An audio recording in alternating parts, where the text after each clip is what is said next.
Welcome to Slayerfest 98. I'm Ian Carlos Crawford, and joining me for this Patreon episode, I have an artist, director, and Mothman devotee. It's me, Brendan Haley. Hi, Brendan. Hello, thank you for having me. We're here to talk Buffy Season 3's The Zeppo for its 25th anniversary.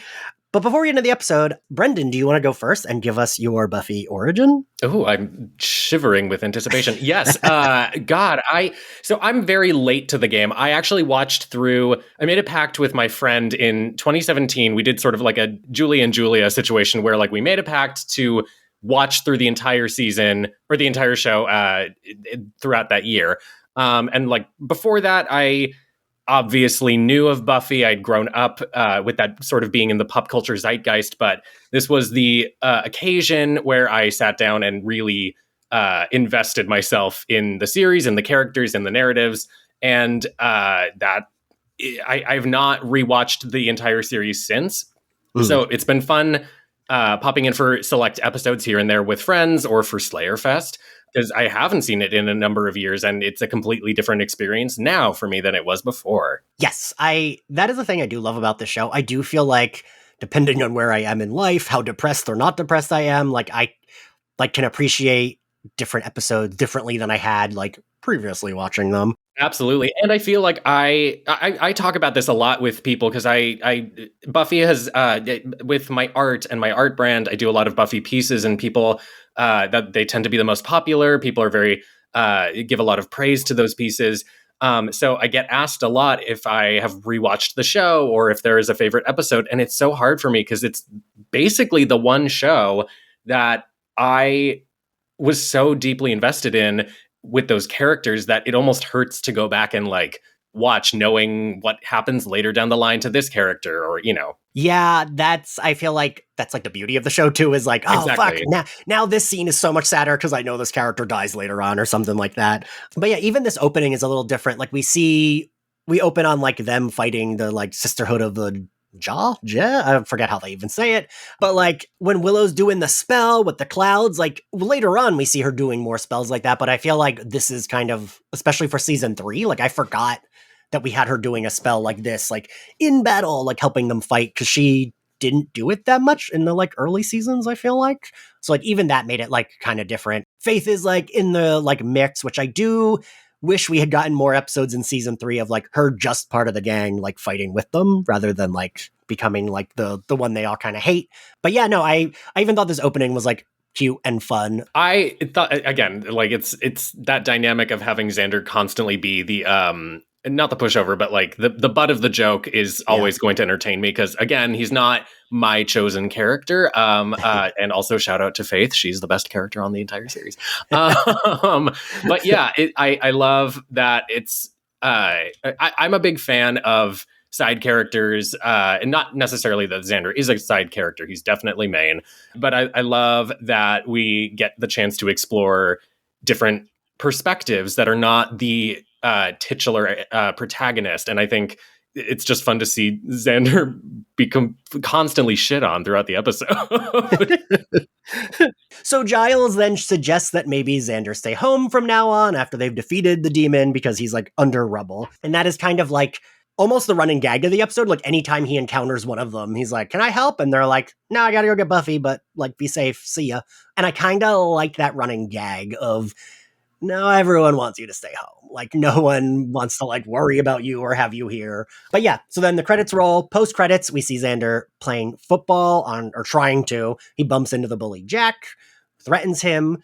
So this is my one big issue. I feel like Cordelia's written so mean in this episode, like almost like uncharacteristically mean. But then I try to remind myself, like just a few episodes ago was she saw Xander cheating on her with Willow and fell through steps and got like a pipe put through her side. So like maybe I would also be like more of a dickhead to this person than usual. I don't know. I mean, I think it's justified. That also being said, I noticed that Cordelia being one of the more prominent parts of this, the episode plays up a lot of like the stereotyped like male fantasy or mentality. Like you see that with Faith later on. You see that with Cordelia being mean and, you know, rude and all that stuff.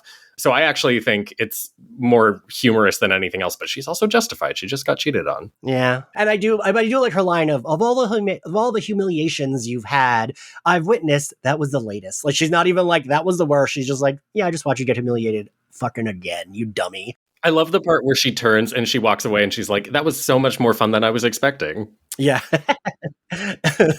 And then I really like this scene in the cafeteria where it's Xander and Oz. I kind of wouldn't have minded more of like their friendship because Oz is fucking cool. He is fucking hot. And he is also just kind of like Xander has like word vomit anxiety stream of consciousness. And Oz is just like eating chips. Like, all right, man. All right, cool. You know what's funny is the scene prompted me to think back on my high school experience and ask myself, what was my thing? Because I honestly don't remember. And maybe this is a question for the room. But it was funny, just Xander, going on his journey of self-realization, as we can call it. But yeah, I don't think that was ever a concern when I was in school, like figuring out my thing or like, what was my edge. And I think someone like Oz, that's not a concern of theirs either. Like, yeah. And we like kind of learn like how serious whatever this apocalypse they're dealing with is. Like Oz comes to lock himself in the cage, Giles and Buffy and like Willow are all very like intense and serious about it. I did notice a lot of the this episode is fraught with amazing one-liners. Like, yeah, Willow and especially like has some savage quotes that I like. What was the one that I loved? Occasionally, I'm callous and strange. Like, who says that? That's amazing. We get the next day, and this is when Xander pulls up in his car, and Buffy and Willow.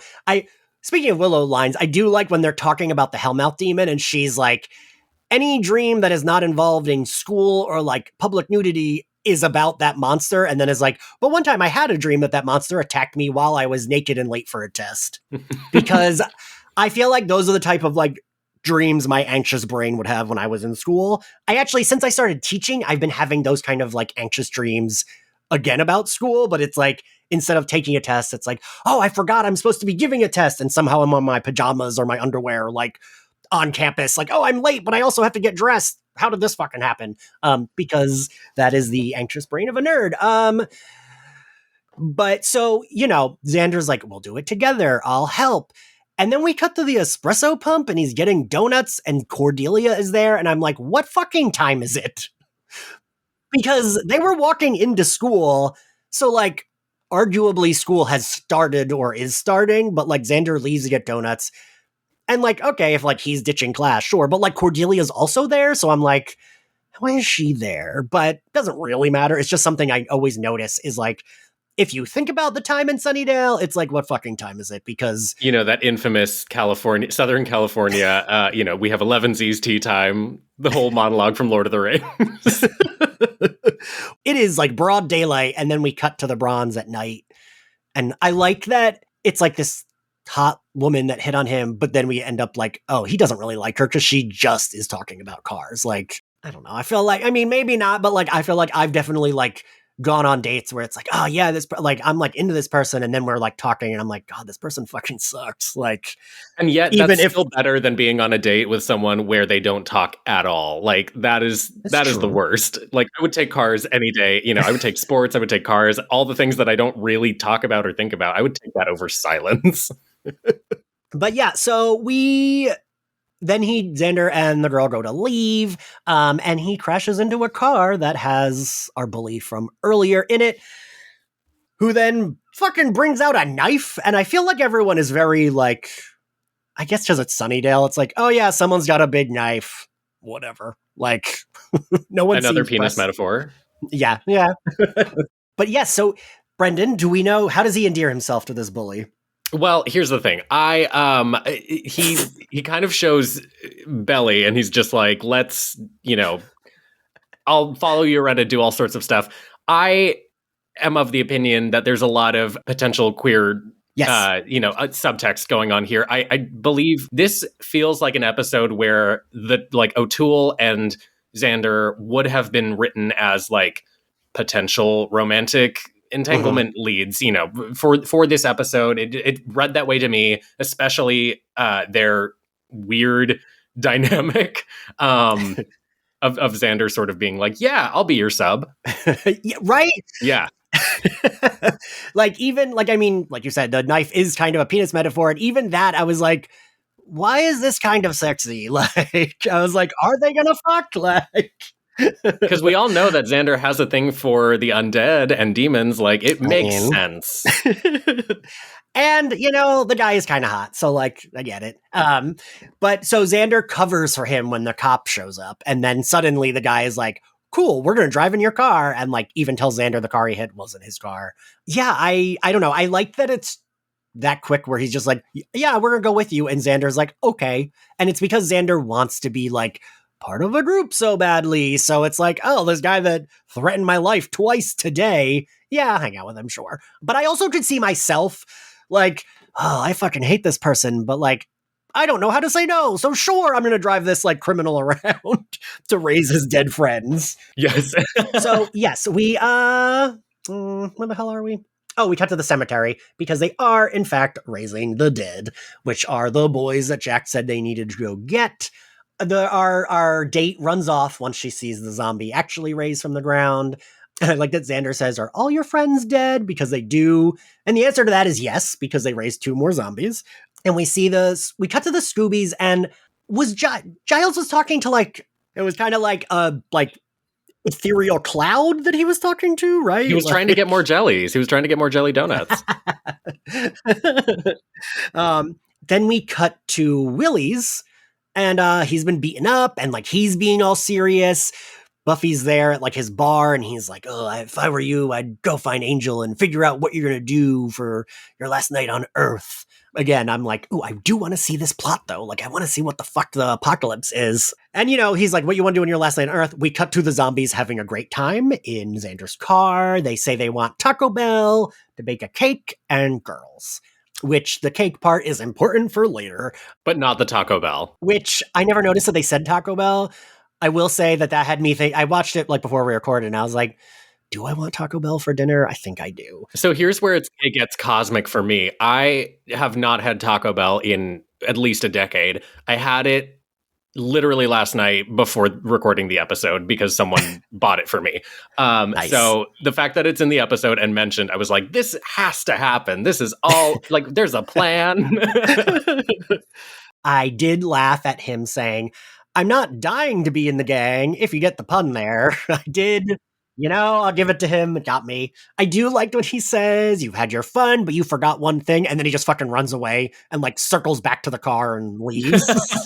Because like, even if Xander, I don't know, maybe he could take the one dude, but it's like, these are zombies and we'll probably kick the shit out of him. So like, yeah, fucking get in your car and run away. So then we cut to Xander. Oh yeah, and he's going through the like gang stuff in his car. And he realizes that they aren't baking a cake, but baking a bomb. And I do like the moment where he's like, oh, they're baking a bomb. What am I going to do? I just had sex. Because he's like, you know, it's supposed to be like, this is him losing his virginity, and he is 17. So yeah, that also tracks. But I like that he's like, Buffy will know what to do. And then we cut to Buffy yelling, I don't know what to do. And this whole like Buffy Angel scene that is such a parody of Buffy Angel scenes, I think is really good because it's like they're being so dramatic and so serious. And I love the cut to Xander just standing there awkwardly. And again, doesn't he again asks, like, do you guys need any help? And then he kind of just leaves. And Buffy just stares at him. Yeah. Buffy is so annoyed. Got to the school. We see that the zombies have made a bomb in the school.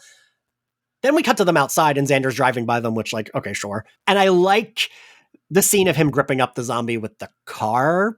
And I also like that we get like Xander's feeling a little bit empowered. He's going to try to be a badass, but he's always like still kind of like a doof because he's like, I'm going to give you one chance to answer this question. And then the zombie's head gets like bonked off because he hits a fucking mailbox. Hereditary, eat your heart out.